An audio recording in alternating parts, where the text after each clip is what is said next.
Shanghai Man, fight crypto like COVID-19 urges Global Times, hydropower plants popular. This weekly roundup of news from mainland China, Taiwan, and Hong Kong attempts to curate the industry's most important news, including influential projects, changes in the regulatory landscape, and enterprise blockchain integrations. Flags and celebrations were the order of the day as the Chinese Communist Party celebrated its 100th birthday on July 1. Many had pinpointed this event as part of the motivation behind the recent crypto crackdowns, as prominent holidays prompt leaders to clean up their jurisdictions so that societal issues don't distract from the celebrations. A strong and uniform financial system is certainly one of the areas that tends to be the focus prior to these large events. The good news for the FUD-sensitive members of the community is that after these events, regulation has a history of loosening, allowing the real economy to restore a healthier balance with strict rule of law.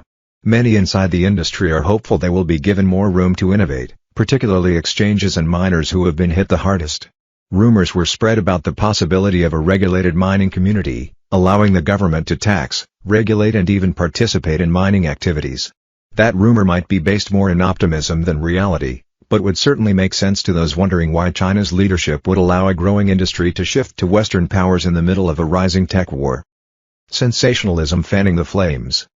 In the final days before July 1, the pressure seemed to intensify on those in the cryptocurrency space.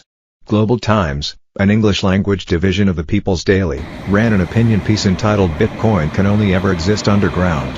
The article, written by a research fellow at Renmin University and Beijing Foreign Studies University, predicted that the illegal speculative activities would gradually be removed from China and the price would drop sharply at that time.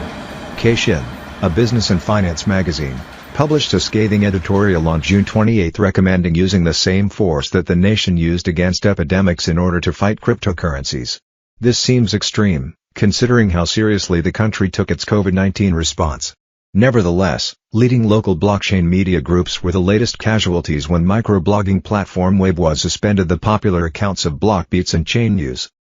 Long the regulators. Top exchange Huobi updated its user agreement on June 28 to exclude Chinese users from accessing futures trading. This follows a flurry of international restrictions focusing on derivatives, as regulators in Ontario and Canada, as well as the UK, crack down on Binance. Futures trading is popular in China, and any prolonged ban from Huobi will likely result in Chinese users flooding elsewhere. Overseas exchanges like Binance and decentralized protocols stand to benefit the most. Dam for sale. Small-scale hydroelectric plants pose a possible alternative for crypto miners looking to operate on the sly.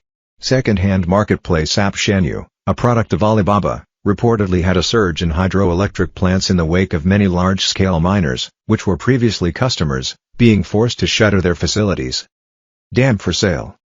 On June 30, the Beijing subway began accepting eCNY payments, according to the article on Cointelegraph.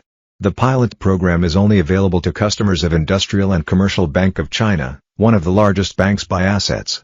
The Beijing subway has a daily ridership of over 10 million people, most of whom use QR codes or NFC chips in their mobile phones to enter and exit the stations. Suzhou, which neighbors Shanghai, announced a similar program on June 29.